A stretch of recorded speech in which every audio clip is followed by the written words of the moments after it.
Hello बच्चों, my self अंकित पांडे और आज हम लोग बच्चों पढ़ने वाले हैं कोरोजन और एनसीडीटी। ठीक है, तो क्लास 10th का ये टॉपिक है chemical reactions and equations. Chapter 10 जो क्लास 10th का है वो हम लोग पढ़ रहे हैं चैप्टर 1। ठीक है, सॉरी, चैप्टर 1 हम लोग पढ़ रहे हैं और उसका ये लास्ट टॉपिक है कोरोजन और एनसीडीटी।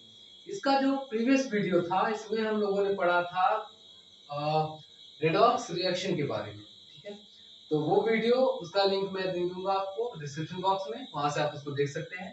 आज हम लोग बात करेंगे कोरोजन के बारे में और एनसीडीटी के बारे में। तो पहला टॉपिक कोरोजन है, तो आइए स्टार्ट करते हैं इसको। और तो सबसे पहले पता करते हैं कोरोजन होता क्या है। बेसिकली आपने जंग देखा होगा, लोहे पे लगा होता है, ठीक है, रस्टिंग जिसे बोलते हैं, तो वो कोरोजन के ही कारण होता है। जरा देखते हैं ऐसा क्या होता है। तो कोरोजन को अगर डिफाइन करेंगे तो ये एक प्रोसेस है। ठीक है, एक प्रोसेस, कैसा प्रोसेस जिसमें कोई मेटल सरफेस, ठीक है, जिसमें कोई मेटल सरफेस रिएक्शन करता है, ठीक है, रिएक्ट करता है किससे, ऑक्साइड्स, ठीक है, ऑक्सीजन, ठीक है, वाटर, एसिड्स, ठीक है, ये जो चीजें प्रेजेंट हैं हमारे एटमॉस्फेयर में, ठीक है, गैसेस जितने भी हैं, जो भी गैसेस प्रेजेंट हैं, एक्सेट्रा बहुत सारी चीजें जो और भी प्रेजेंट हैं हमारे एटमॉस्फेयर में, उनके साथ रिएक्शन करके जो मेटल के सरफेस होते हैं वो अपने कंपाउंड्स बनाते हैं। ठीक है, जिन्हें अनडिजायरेबल कंपाउंड्स भी कह सकते हैं। अब अनडिजायरेबल क्यों? क्योंकि इनको अनडिजायरेबल को कहा जाता है अनचाहा, ठीक है, जिसे हम चाहते नहीं है कि ये बन जाए। क्योंकि ये देखिए, आपने देखा होगा कि जंग लगने से लोहा खराब हो जाता है। ठीक है, तो सेम चीज ऐसा होता है कि अनडिजायरेबल इसीलिए इसको बोला गया है क्योंकि हम इसको चाहते नहीं है कि ये हो जाए, पर ऐसा हो जाता है। क्योंकि जब आप खुले में किसी मेटल को रखते हो ना, तो वो ऑक्सीजन जो भी एटमॉस्फेयर में प्रेजेंट है उनके साथ, इन सब के साथ रिएक्शन जरूर कर जाएगा। तो अब इसको पढ़ना है हमको कि आखिर ये ऐसा होता कैसे है। ठीक है, उसके बारे में कुछ रिएक्शन, कुछ एग्जांपल्स लेंगे हम, और उसके बाद इसके प्रिवेंशन मेथड्स को भी देख लेंगे कि क्या क्या ऐसे इसको रोकने के मेथड्स क्या हैं। ठीक है, प्रिवेंशन मेथड की किस तरीके से कोरोजन को रोका जा सकता है। तो चलिए स्टार्ट करते हैं। उम्मीद है आपको एक समझ में आया होगा कि कोरोजन क्या है। कि एक प्रोसेस है जिसमें मेटल सरफेस, किसी मेटल की सरफेस, मान लीजिए ये कोई मेटल है, मेटल की सरफेस है, ठीक है, मान लीजिए आयरन की सरफेस है, तो यहाँ पे इसके एटम्स होंगे ऊपर। ठीक है, तो मान लीजिए ऊपर क्या है कि H2O भी प्रेजेंट है, ऑक्सीजन भी प्रेजेंट है, CO2 प्रेजेंट है, ठीक है, बहुत सारी गैसेस और भी प्रेजेंट है वहां पे। तो ये क्या करते हैं कि जो मेटल की सरफेस है, जो ये सबसे ऊपरी परत होती है, यहाँ जो एटम्स होते हैं वो इनके साथ रिएक्शन करते हैं। ठीक है, इनके साथ रिएक्शन करते हैं ऑक्सीजन और वाटर के साथ, और वहां पे एक जो कंपाउंड बनता है वो होता है फेरिक ऑक्साइड। ठीक है, फेरिक ऑक्साइड होता है। तो ये पूरी जो परत होती है ना, ऊपर वाली परत, ठीक है, उस एटम की जो ऊपरी सतह होती है वो फेरिक ऑक्साइड की हो जाती है, जिसे हम कहते हैं कि जंग लग गया है, ब्राउन कलर का, वो फेरिक ऑक्साइड ही होता है। तो अब आपको समझ में आया कोरोजन क्या होता है, कि किसी भी मेटल सरफेस का जो एटमॉस्फेयर में प्रेजेंट है चीजें, ऑक्सीजन, वाटर, एसिड, गैसेस जो भी हैं, उनसे रिएक्शन करके जब मेटल सरफेस अपना एक अनडिजायरेबल कंपाउंड बनाता है जिसे हम चाहते नहीं है कि बन जाए, तो हम इस प्रोसेस को क्या कहते हैं, पूरे प्रोसेस को कोरोजन। ठीक है, अब आइए एग्जांपल देखते हैं इसकी कुछ, तब जाके अच्छे से समझ में आएगा। चले इसको इरेज कर दें। चलिए अब जरा इसकी कुछ एग्जांपल्स लेते हैं, जिससे हमें और भी अच्छे से समझ में आएगा कि वाकई में ये चीजें हैं क्या। ठीक है, जो हमने अभी रिजल्ट बताए कि ऐसा करने से रिएक्शन करता है वगैरह, तो ये कैसे करता है जरा हम एग्जांपल लेते हैं। तो सबसे पहला एग्जांपल हम क्या लेंगे, जैसे रस्टिंग ऑफ आयरन। ठीक है, सबसे पहले हम उसी को देख लेते हैं। मैंने आपको जंग लगने के बारे में बताया है, तो सबसे पहले उसको देख लेते हैं। उसके बाद सिल्वर की भी और कॉपर के दो जो आपके बुक में दिए हुए हैं एग्जांपल्स, उनको भी देख लेंगे, उनके रिएक्शंस कैसे होते हैं। ठीक है, चलिए तो हेडिंग क्या डालेंगे सबसे पहले, रस्टिंग ऑफ आयरन, ठीक है, रस्टिंग ऑफ आयरन, ये भी कोरोजन का एग्जांपल है। तो इसमें जरा देखिए क्या होता है।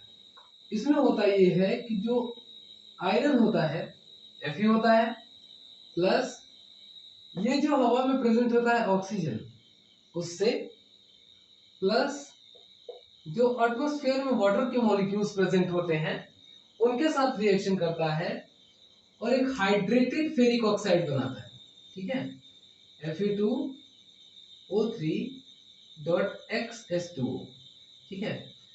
ये क्या करता है, इसको बैलेंस कर देंगे, यहाँ 4, ठीक है, यहाँ 3, यहाँ 2 लगा दें, ठीक है। तो इससे क्या होगा कि हमारा जो ये बनता है, देखिए ये तो आयरन है, ठीक है, ये ऑक्सीजन, ठीक है, ये वाटर मॉलिक्यूल्स है जो, ठीक है, एयर में प्रेजेंट है, और ये जो हमारे पास बना है इसको बोलते हैं हाइड्रेटेड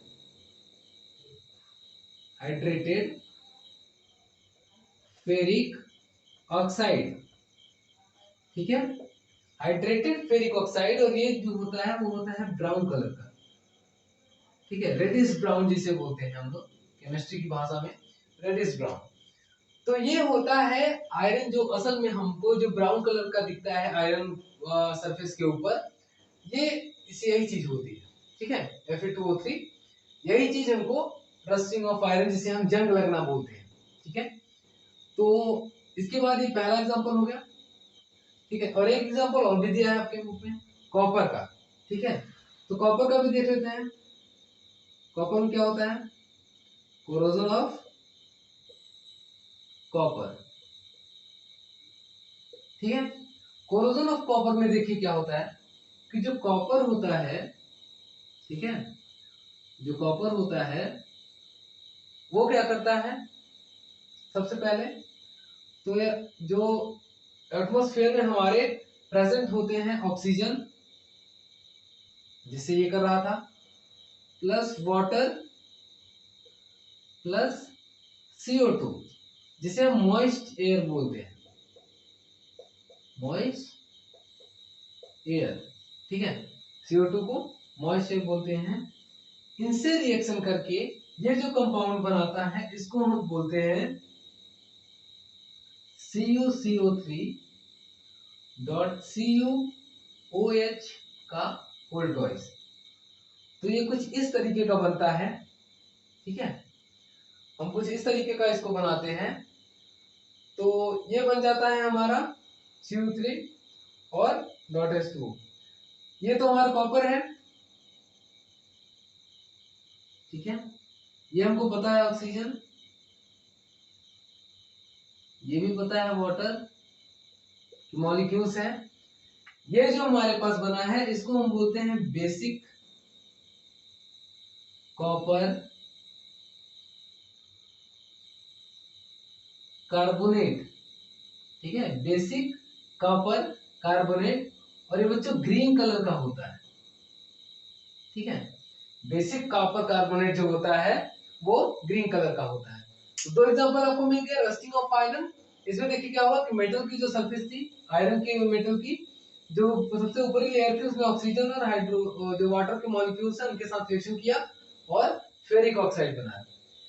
ठीक उसी तरह से कॉपर में जो कॉपर की ऊपरी सतह थी, ठीक है, जो कॉपर की जैसे ये मान लीजिए सरफेस है कॉपर का, तो इसके जो ऊपरी सतह पे जो एटम्स थे उन्होंने ऑक्सीजन, वाटर और मॉइस्ट एयर के साथ रिएक्शन करके एक बेसिक कॉपर कार्बोनेट बनाया, जो ग्रीन कलर की परत आप देखेंगे कि कॉपर के ऊपर चढ़ जाती है। इसी को हम बोलते हैं copper carbonate, basic copper carbonate, जिसे CuCO3.CuOH का होल ट्वाइस, ये फॉर्मूला है उसका, ठीक है। तो ये दो एग्जांपल हैं। इसके बाद एक छोटा सा एग्जांपल और होता है, इसमें जरा देखते हैं उसको भी क्या है। उसमें क्या होता है कि वो सिल्वर के लिए होता है, ठीक है, देखें उसको भी, चलिए इसको नोट कर लीजिएगा आया हो, ठीक है, इसको नोट कर लीजिएगा पीछे जाके, थोड़ा सा इरेज हो गया था। जरा देखते हैं क्या हुआ। हेडिंग क्या डालेंगे, corrosion of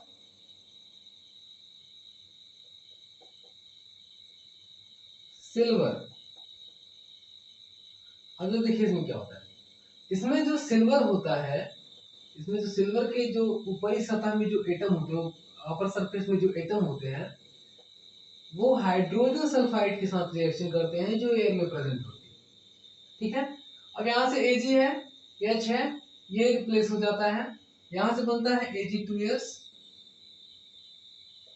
plus H2 gas यहाँ से बाहर निकल जाती है, तो ये सिल्वर है। ठीक है, ये है हाइड्रोजन सल्फाइड,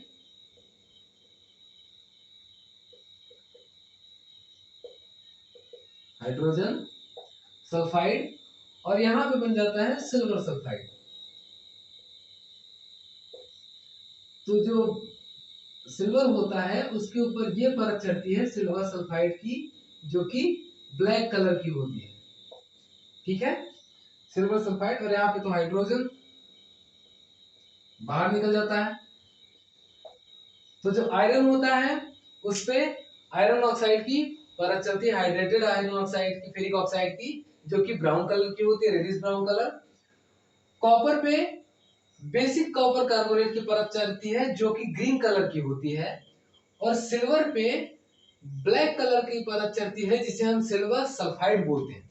ठीक है, तो अब इन एग्जांपल से आपको समझ में आ गया होगा कि जो मेटल की सरफेस होती है वो अनडिजायरेबल कंपाउंड बनाती है एटमॉस्फेयर में प्रेजेंट सब्सटेंसेस के साथ रिएक्शन करके, और इसी प्रोसेस को हम क्या बोलते हैं, कोरोजन। तो अब इसका दिक्कत यह है कि ये सिर्फ इतना बनाते नहीं है, बनाने के बाद क्या होता है कि ये धीरे धीरे उस पूरे मेटल को खत्म कर देती है। ठीक है, आपने कई बार हमारे यहाँ तो सबसे ज्यादा नॉर्मल में आयरन ही मिलता है। ठीक है, तो आयरन पे जंग लगना आपने सब ने देखा होगा, तो उस पे क्या होता है कि धीरे धीरे वो लोहा पूरा खत्म हो जाता है, वो कारण होता है कोरोजन की। तो इसको हम रोकने के लिए क्या करते हैं, ठीक है, प्रिवेंशन मेथड भी देख लेते हैं इसको। ठीक है, इसको नोट कर लीजिएगा। चलिए, अब हम करने जा रहे हैं कोरोजन के प्रिवेंशन मेथड के बारे में पढ़ने। ठीक है, कि अगर इसको रोका नहीं जाएगा तो ये देखिए सारी मेटल्स को खराब कर देगा। कहीं भी आप रखेंगे मेटल्स को अगर खुले हवा में तो वो खराब हो जाएगा। ठीक है, क्योंकि वो रिएक्शन तो करेगा, रिएक्टिव होते हैं मेटल्स, और ज्यादातर कुछ रिएक्टिव ज्यादा ही होते हैं। ठीक है, रिएक्टिविटी सीरीज में आपने पढ़ी थी, आपको डिस्प्लेसमेंट रिएक्शन में मैंने रिएक्टिविटी सीरीज के बारे में बताया था, तो वहां ज्यादा रिएक्टिव मेटल कम रिएक्टिव मेटल के लिए भी हमने बताया था कि रिएक्शन होता है। तो मेटल तो रिएक्शन करेंगे, ठीक है, और वहां जो कंपाउंड हमारे एयर में बैठे वो भी रिएक्शन करेंगे। हमें जरूरत है इन दोनों के बीच में कुछ लाने की। ठीक है, चलिए करते हैं प्रिवेंशन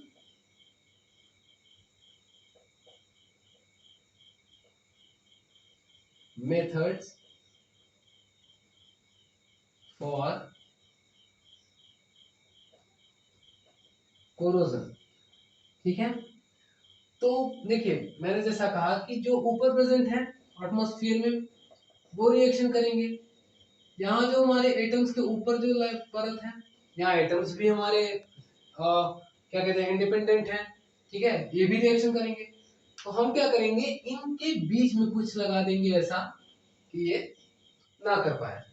तो इसका जो सबसे पहला नॉर्मल है वो है ऑयलिंग। ठीक है, और ग्रीसिंग। आपके साइकिल में चैन देखी है आपने, वो साइकिल की चैन में हम लोग ग्रीस लगाते हैं। ठीक है, वो यही होता है। ठीक है, आयरन की जो ग्रीस होता है वो क्या होता है, देखिए कभी कभी आयरन जो पूरा आयरन होता है, ठीक है, चैन होता है साइकिल का, उसमें भी रस्टिंग हो जाती है। ठीक है, वो उसमें भी रस्ट हो जाता है, तो उसमें हम क्या करते हैं, ग्रीस लगाते हैं। ठीक है, ताकि वो आराम से चले, अच्छे से चले। तो ऑयलिंग और ग्रीसिंग, इसमें हम क्या होगा कि जब ग्रीस लगाए तो ये इस आयरन के और उसके बीच में ये ग्रीस आ गया।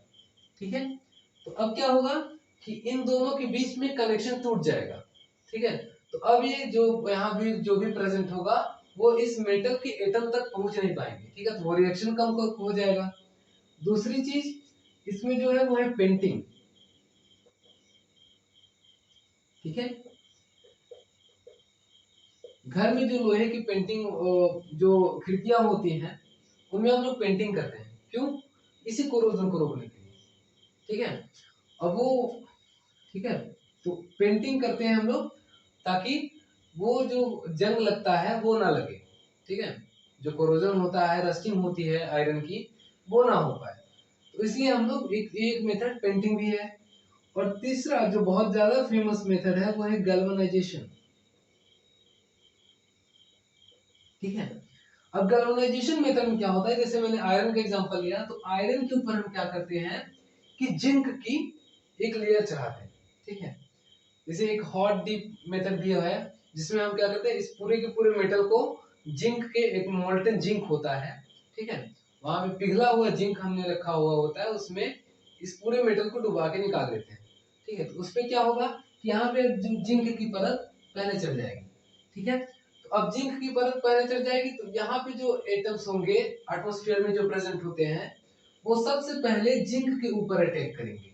ठीक है, अब जिंक के साथ कंपाउंड बना लिया इन्होंने, तो जो अब आयरन क्या है, जिंक से रिएक्टिविटी सीरीज में नीचे आता है।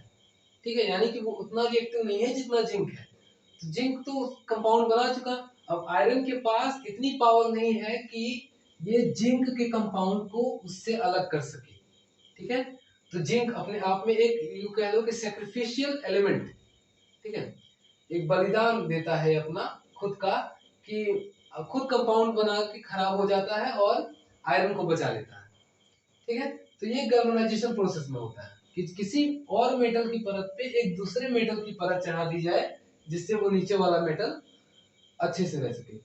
जो कीलें होती हैं आजकल, जो नेल्स होते हैं, वो उन पे भी हम लोग कई बार जिंक की परत चढ़ाई जाती है ताकि उनमें भी रस्टिंग ना हो सके। तो एक तो ऑयलिंग और ग्रीसिंग, ठीक है, ग्रीस लगा के, एक तो पेंट करके, और तीसरा जो है वो किसी मेटल पे दूसरे मेटल की परत चढ़ा के जो उससे ज्यादा रिएक्टिव हो, ताकि जो एटम्स हमारे जो एटमॉस्फेयर में प्रेजेंट हैं वो क्या करें, सबसे पहले ऊपर वाले मेटल को अप्रोच करें और नीचे वाले मेटल को छूट जाए, छोड़ दें। ठीक है, तो आपने पढ़ा कोरोजन और इसके प्रिवेंशन मेथड, ये नॉर्मल 3 है, आपकी बोर्ड में एग्जाम में आ सकते हैं तो लिख लीजिएगा। इसके बाद हम लोग चलते हैं नेक्स्ट टॉपिक पे जो है हमारा डेंसिटी। कोरोजन समझ में आया? किसी भी मेटल की सरफेस पर, इसको मैं इरेज करता हूं, ठीक है, नोट कर लीजिएगा, किसी भी मेटल की सरफेस पर अगर एटमॉस्फेयर में प्रेजेंट गैस या फिर एसिड या फिर वाटर मॉलिक्यूल CO2, इन सब चीजों से रिएक्शन करके अगर मेटल की सरफेस कोई कंपाउंड बनाती है तो उससे वो मेटल धीरे धीरे पूरा का पूरा मेटल खराब हो जाता है। इसी प्रोसेस को हम कोरोजन बोलते हैं। ठीक है, जैसे आयरन आयरन ऑक्साइड बनाता है, ठीक है, जो ब्राउन कलर का होता है। कॉपर बेसिक कॉपर कार्बोनेट बनाता है जो कि ग्रीन कलर का होता है। और सिल्वर जो है वो बनाता है सिल्वर सल्फाइड जो कि ब्लैक कलर का होता है। और अब हम पढ़ने जा रहे हैं रेसिडिटी। ठीक है, रेसिडिटी में क्या होता है, जरा देखिए कि रेसिडिटी में अगर हम किसी चीज को, खाने पीने वाली चीज को जिसमें, ठीक है, फूड मटेरियल्स, ठीक है, फूड मटेरियल्स जिनमें क्या हो, ऑयल और कार्बोहाइड्रेट, ठीक है, ये चीजें प्रेजेंट हों, उनको अगर हम खुला छोड़ देते हैं तो वो ऑक्सीजन के साथ रिएक्शन कर जाते हैं और उसके साथ वो, मतलब उनका ऑर्डर और टेस्ट दोनों चेंज हो जाता है। ठीक है, उनका ऑर्डर यानी स्वाद, ठीक है, और ऑर्डर और टेस्ट ना, यानी उनका स्वाद और उनकी महक दोनों चेंज हो जाती है। ठीक है, ऑर्डर और टेस्ट यानी कि स्वाद और उनकी स्मेल जो होती है वो पूरी की पूरी चेंज हो जाती है। तो इस चीज को रोकने के लिए आपने कई बार देखा होगा, आपके घर में अचार वगैरह पिकल्स जो होते हैं वो खराब हो जाते हैं तो उनको धूप में सुखाया जाता है। ठीक है, तो वो जो खराब हो जाती हैं चीजें वो किस कारण होती है, उसको प्रोसेस में क्या बोलते हैं, रेसिडिटी। तो इसको रोकने के लिए हम क्या करेंगे, देखिए कि हम अगर ऑक्सीडेशन, ठीक है, बेसिक जो चीज होती है इसमें, जो रेसिडिटी में जो प्रोसेस में होता है वो होता है ऑक्सीडेशन। जो कार्बन के कंपाउंड होते हैं यहाँ पे वो ऑक्सीडाइज हो जाते हैं। ठीक है, ऑयल में जो भी चीजें होती हैं ये चीजें ऑक्सीडाइज हो जाती हैं, जिससे जो खाने की चीज होती है वो खराब हो जाती है। तो इसी प्रोसेस को, जब खाना खराब होता है, इसी प्रोसेस को हम क्या कहते हैं, रेंसिडिटी। ठीक है, खाना खराब कर दिया तो रेंसिडिटी हो गया। अब इसको हम क्या करेंगे कि हम इसको प्रिवेंशन मेथड को देख लेते हैं। प्रोसेस तो बहुत छोटा है ये। Prevention methods of rancidity. ठीक है, तो कैसे हम इनको प्रिवेंट कर सकते हैं? ठीक है, पहला चीज तो एक वैक्यूम पैकिंग कर दो। किसी भी चेक पैक करो। जैसे अचार को हम ज्यादातर लोग रिकमेंड करते हैं कि कांच के डब्बे में रखिए। ठीक है, तो कांच में क्या होगा कि वो कांच का जो दीवार होगी, ठीक है, जिसमें वो रखा जाएगा, तो यूटेंसिल्स की जो वॉल होगी उससे रिएक्शन नहीं करेगा। ठीक है, कई बार रिएक्शन हमारे जो यूटेंसिल होता है जिसमें हमने रखा होता है, इनकी वॉल जो होती हैं उनसे रिएक्शन कर जाता है खाना, तो उससे भी खराब हो जाता है। तो हम कांच में रखेंगे तो उससे रिएक्शन नहीं करता, और कांच में रखेंगे तो उससे एयर कभी पास भी नहीं होगा। ठीक है, तो उससे एक हो सकता है वैक्यूम पैकिंग। दूसरी चीज, रिप्लेसिंग ऑक्सीजन बाय नाइट्रोजन। ये तो बहुत ही कॉमन चीज है, आपको आपके स्कूल में पढ़ाई गई होगी कि जो चिप्स वगैरह के पैकेट आते हैं, लेज आपने खाया होगा, कुरकुरे वगैरह जो भी आता है चीजें, ये इनमें क्या होता है कि नाइट्रोजन गैस भरी होती है। ठीक है, वो जो आप फोड़ते हैं ना, उसको फाड़ते हैं तो उसमें से गैस निकलती है। ठीक है, पैकेट के जो चिप्स वगैरह आते हैं, लेज वगैरह, तो उनमें ऑक्सीजन नहीं होता, उनमें नाइट्रोजन गैस भरी जाती है। क्यों? क्योंकि ऑक्सीजन सबसे ज्यादा, ऑक्सीजन रिएक्ट करता है ज्यादा उनसे, और वो पोटैटोज होते हैं। ठीक है, आलू से बनी चीजें होती है तो उनमें कार्बोहाइड्रेट होता है। ठीक है, प्लस उनको काढ़ा गया होता है तो उनमें ऑयल भी होता है। तो ये चीजें उनके साथ क्या करते हैं, ऑक्सीजन बहुत तेज रिएक्शन करता है, इसीलिए क्या करते हैं उसको, उस पूरे जो पैकेट होता है उसमें से ऑक्सीजन को बाहर निकाल देते हैं और उसमें नाइट्रोजन गैस डाल देते हैं, जिससे रिएक्शन रुक जाता है। ठीक है, रुक क्या, स्लो हो जाता है। ठीक है, होता तो ये है लेकिन स्लो हो जाता है, इतना जल्दी खराब नहीं होता। ठीक है, तो तीसरी चीज जो इसमें आएगी वो क्या आ सकती है, जरा देखिए, वैक्यूम पैकिंग हो गया, रिप्लेसिंग ऑक्सीजन बाय नाइट्रोजन हो गया, और एक लास्ट चीज मैं आपको बताऊं तो होता है एंटीऑक्सीडेंट। एंटीऑक्सीडेंट, अब एंटीऑक्सीडेंट क्या सब्सटेंस होते हैं? एंटीऑक्सीडेंट का नाम से ही पता चला है कि ऑक्सीडेशन को रोक देंगे। ठीक है, जो ऑक्सीजन के साथ रिएक्शन करता है उसको रोक देंगे। तो इसमें बहुत ही फेमस कुछ चीजें हैं, जैसे BHA है।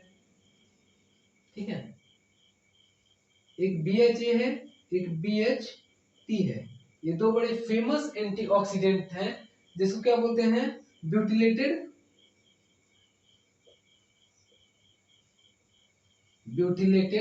H for hydroxy anisole. ठीक है, एनिसोल। ठीक है, BHA का मतलब ब्यूटिलेटेड हाइड्रोक्सी एनिसोल, BHT का मतलब ब्यूटिलेटेड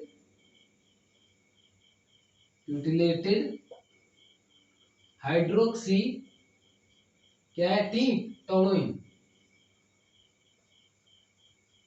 ठीक है, इसके अलावा जो एंटीऑक्सीडेंट की एग्जांपल है, ठीक है, एंटीऑक्सीडेंट BHA हो गया पहला, दूसरा BHT हो गया, एक और ले लीजिए, ठीक है, ascorbic acid, ascorbic acid vitamin B होता है, विटामिन बी। और एक ले लीजिए आप, विटामिन ई होता है, विटामिन ई होता है, जिसे हम बोलते हैं टोकोफेरॉल। क्या बोलते हैं, टोकोफेरॉल। तो ये कुछ एंटीऑक्सीडेंट हैं जिनसे हम क्या करते हैं, सॉरी, जिनसे क्या होता है, ये जो ऑक्सीजन इसके साथ रिएक्शन होता है ये रुक जाता है। तो 3 मेथड हो गए, और चौथा जो हमारे यहाँ बहुत ही कॉमन है वो है रेफ्रिजरेशन। उसे फ्रिज में रख दीजिए। ठीक है, तो ये कुछ मेथड हैं जिनसे हम रेंसिडिटी को रोक सकते हैं। पहला वैक्यूम पैकिंग, ठीक है, वहां कोई गैस रहे ही ना तो रिएक्शन किससे करेगा, वो एक हो गया। Replacing oxygen by nitrogen, oxygen gas को निकाल के नाइट्रोजन गैस उसमें भर दीजिए, उससे बनेगा। Antioxidant BHA, BST, ascorbic acid और उसके बाद टोकोफेरोल, ये कुछ एंटीऑक्सीडेंट हैं जिनकी वजह से ये जो क्या होता है ऑक्सीजन के साथ रिएक्शन रुक जाता है। और चौथा सबसे नॉर्मल रेफ्रिजरेशन, ठीक है। तो ये हमारी बात हुई कोरोजन के ऊपर और एसिडिटी के ऊपर, आपको अच्छे से समझ में आया होगा उम्मीद है, ठीक है। तो कोरोजन आप अच्छे से पढ़िए, जिसमें हम एक प्रोसेस होता है, ठीक है, एक बार और रिवाइज करते हैं इसको। कोरोजन क्या होता है, जब तक इसको मैं मिटाता हूँ तब तक रिवाइज कर लेते हैं। कोरोजन होता है कि जब कोई मेटल पे, ठीक है, मेटल की ऊपरी सतह जब हवा में प्रेजेंट, ठीक है, एटमॉस्फेयर में प्रेजेंट जो चीजें होती हैं उनके साथ रिएक्शन करके कुछ अनडिजायरेबल कंपाउंड बनाता है, तो उस प्रोसेस को हम कोरोजन कहते हैं, जिससे धीरे धीरे मेटल खराब हो जाता है। प्रिवेंशन मेथड में आप लोगों ने पढ़ा क्या क्या, गैल्वेनाइजेशन, ठीक है, एक परत को दूसरे परत पे, ऑयलिंग और ग्रीसिंग, ठीक है, ऑयलिंग और ग्रीसिंग पढ़ा, और एक चीज क्या पढ़ी थी आपने इसके अलावा, पेंटिंग, ठीक है। तो ये 3 मेथड आपने पढ़े। कोरोजन को रिमूव करने के लिए हम क्या करेंगे, बेसिकली मेटल के सरफेस और जो एटमॉस्फेयर में प्रेजेंट सब्सटेंसेस है उनके बीच में एक बैरियर लगा देंगे, ठीक है। तो उससे क्या होगा, कोरोजन रुक जाएगा। एसिडिटी में हमारा जो खाना होता है जिसमें ऑयल, बेसिकली जो ऑयल और कार्बोहाइड्रेट जैसी चीजें प्रेजेंट हो, फैट हो, तो ये क्या करते हैं ऑक्सीजन के साथ रिएक्शन करते हैं और धीरे धीरे खराब हो जाते हैं। तो उन चीजों को रोकने के लिए हमारे पास बहुत सारे मेथड्स हैं। 4 मेथड हमने यहाँ बता दिए, बाकी आप और भी देख सकते हैं। जैसे एंटीऑक्सीडेंट, एंटीऑक्सीडेंट में हमने बताया BHT और BHA, ये बहुत ही ज्यादा फेमस है। BHT यानी ब्यूटिलेटेड हाइड्रोक्सी टोलुइन, BHT मतलब, और BHA मतलब ब्यूटिलेटेड हाइड्रोक्सी एनिसोल, ठीक है। उसके बाद टोकोफेरोल्स और उसके बाद एस्कॉर्बिक एसिड, ठीक है। रेफ्रिजरेशन भी एक प्रोसेस है, रेफ्रिजरेशन ये नॉर्मल है हमारे यहाँ, ठीक है, फ्रिज में आप रख दीजिए वो सेफ रहेगा। वैक्यूम पैकिंग यानी एक ऐसा यूटेंसिल लीजिए जिसमें गैस पास ही ना कर पाए, ठीक है।